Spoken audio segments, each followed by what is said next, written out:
Good evening, dear Ugandans. Good evening, fellow Africans. We can Chulika here with you today. Let's talk about the screw up. Let's talk about sex on the bus.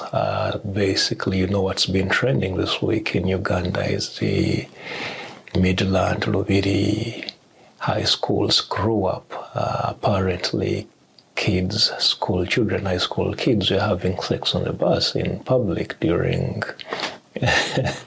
a traffic slowdown somewhere in Uganda.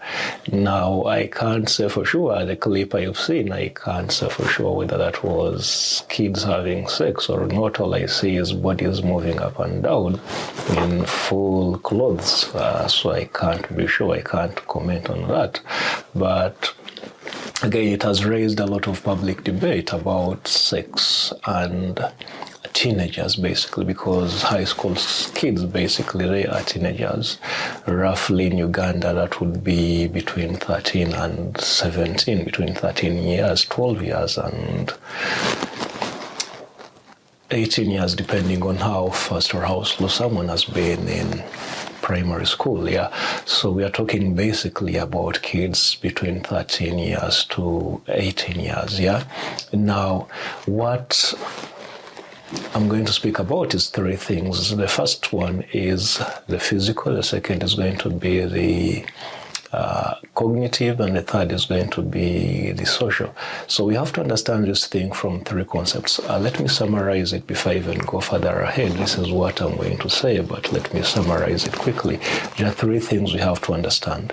At the physical or the biological level, human beings, human females and human males, generally speaking, by age 13, that is by the time they get into senior one in Uganda's educational system at the moment, by the time a child joins secondary school, that's 13 years of age, whether that child is a boy or a girl, biologically, they are ready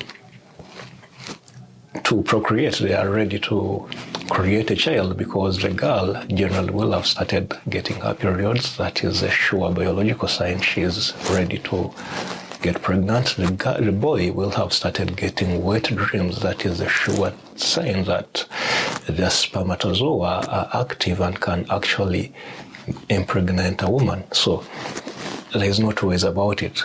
13 years by the time our kids join secondary school, 13 years old, whether it's a boy or a girl, biologically their bodies are ready to create children.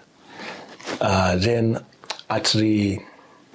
someone might claim, but that is too young, they can't take care of the child financially, they can't think well, they don't have maturity of thought. But again, here's the funny thing, that the brain, at the same time, by the time someone is 13 years old, there's what we call value judgments.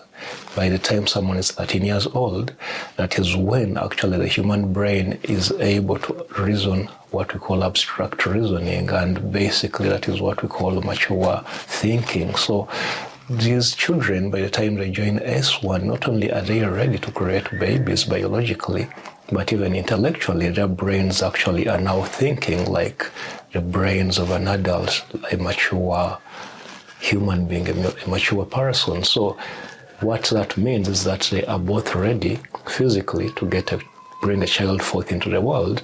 They also have the intellectual ability to actually look after that child. And then the third thing is that the social level, that's what I'll go into more details as we go towards the end. So that is the sweet and short of it. Now let me try to dig a little deeper into it. Yeah, the first point we have to appreciate, like I've already said, is our biology as human beings. As human beings, we have to appreciate that, like I've already said, by the time someone is 13 years old, they're able to produce a child. That is one thing we have to take into consideration. And what that means, basically, is that you have these raging hormones which are pushing these kids to have sex, to go out and explore sexually. So that is something we don't have to hide away from. We don't have to pretend and say, oh, our teenagers, our 13-year-old kids, 14, 15, they shouldn't be thinking about sex. Their biology, their bodies are automatically pushing them towards that. That is the first thing we have to acknowledge as parents, as society, as human beings. That is one thing we have to acknowledge. There is nothing wrong with it. That is within our biology. But someone will say, but how about, why do we have 18 years old in the Ugandan constitution at the moment as the minimum age for sexual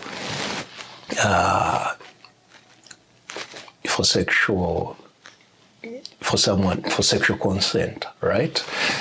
That's the legal bit of it, and we'll go into it a little later, but that legal mandate doesn't take our human biology into consideration. Human biology 13, people are ready. That is one thing we have to acknowledge. And the second thing we have to acknowledge is that by the time somebody is 13, that is when their brain actually is able to make what we call value judgments. If, for example, I went out and killed somebody, and you asked a child who is 7 years, 8 years, 10 years, 4 years, Bikanchulika killed someone, did Bikanchulika do the right thing or the bad thing? That child will tell you Bikanchulika did the wrong thing, because killing is bad. That's what we've been taught. But that child can't reason, cannot make value judgments like, why did Bikanchulika kill this person? Was it intentional? That would be murder. That would definitely be bad. Was it an accident? Was it in self-defense? Because if it's an accident, if it is self-defense, then it's not a bad thing. If Bikanchulika kills, that is a whole different ball game. So kids below 13, generally speaking, can't make those kind of value judgments. But when somebody becomes 13, generally their brains are now able to make that kind of value judgment. Oh, Bikanchulika killed somebody, killing is bad, but according to the context, according to the circumstances, in this case, it's reasonable. We don't have to send Bikanchulika to prison. And that kind of thinking is what makes us adults different from young children, because you're able to weigh the evidence and you're like, okay, this is not acceptable in society. But in this particular instance, there were reasonable arguments for why this should happen and we should let it go. So by the time somebody gets into secondary school, senior one, 13 years, they're able to make that, which means not only is their biology pushing them to create kids, not only is their biology making their bodies physically ready to produce kids, even their brains are mentally, intellectually pushing them to be able to take responsibility of any kids they might get if they so decide. And that brings us to the third thing. The third thing basically is now the social level. That socially, the reason we now don't want nowadays probably kids at 13 who are ready to have kids, why we don't want them to have children, is because our social systems have changed, our socioeconomic systems have changed. What do I mean? Basically, what's happening is that we go to school all the way up to roughly 20 years of age, or probably 18 years of age, and by 18 maybe you've got a vocational qualification, maybe you're a woodworker or a mechanic or whatever, or by 18 you've joined university. So basically what is happening in our current socioeconomic understanding is that a human being in Uganda generally can only start being able to make some money for themselves. They've only gained skills to support themselves financially and the family, at least by the time when they're 18, when they finish school. That's why we are probably having our legal mandate for sexual consent in Uganda at 18 years old. And that is the social reality. So when you balance both things of the biological and the intellectual, these people being ready at 13, but socially, socioeconomically, the way the system is currently moving, they can only be ready to fend for themselves and their families if they have any at 18 and above. Then it makes sense that they should be able to wait until they're 18. The good thing about being human beings is that you can repress your biological urges. The fact that by 13 someone is ready to procreate, someone is ready to have sex, does not necessarily mean that they cannot repress the sexual urges. Just as we know adults that sometimes you might want to have sex, but it's not the right time, it's not the right place, and then you repress that urge until the appropriate moment. So yeah, it's still possible that much as we have to acknowledge that 13 human girls, human boys, they are ready to make a baby, but because of the current socioeconomic system, it's only roughly at around age 18 plus that they can fend for themselves and their families financially. They can repress these urges. They have quite a lot of other stuff to do. So the whole thing I'm trying to say here is the Lubiri Midland screw-up shouldn't be something which we should try to sweep under the rug. It's not something, we shouldn't be coming up with things about sex is evil, we shouldn't be blaming the schools, we shouldn't be blaming the students themselves. We have to acknowledge the reality that at their age as teenagers, the hormones are pushing them towards sex. But what we have also to do is we don't have to blame the schools, because we have to appreciate again that education is not only got in school.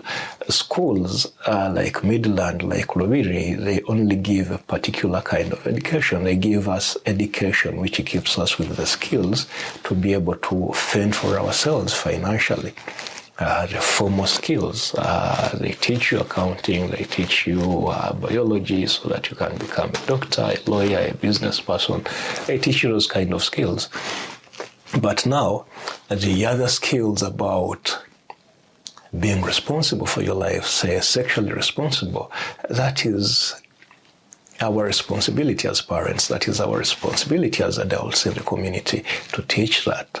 We don't have to leave that to the school teachers. That is putting too much on the plate of the schools. We don't really have to blame the schools for that.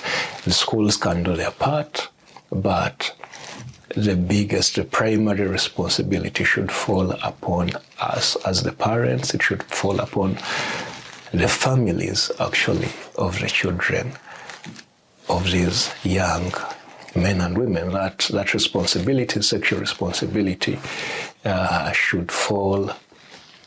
That sexual education, that responsibility should fall on us as the primary caregivers, we the parents, we the uncles, we the aunties, we the bigger brothers and bigger sisters. It should be upon us to give these young men and women the sexual education which is responsible enough. We don't have to put that on the schools.